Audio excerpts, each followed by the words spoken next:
罰ゲーム状態だね。っていうかルートがよくわかんねえんだよ。ルート頑張って、おさん頑張って。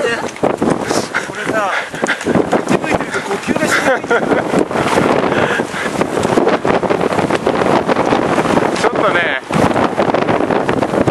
ルートがわかんねえんだよね。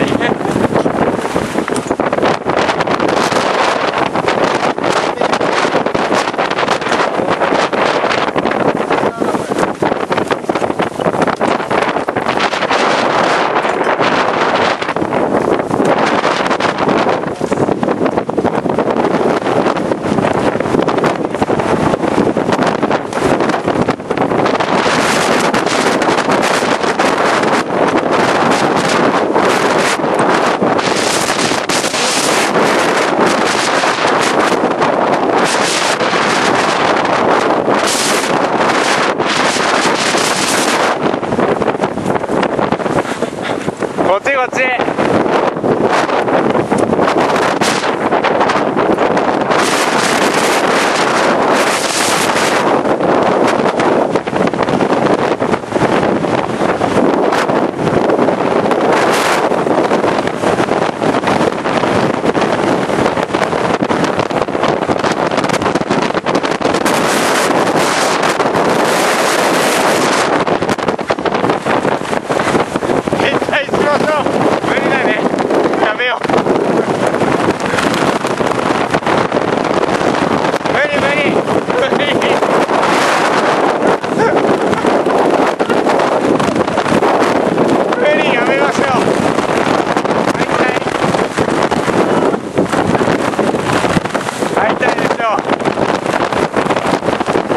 行きたい人いないよね。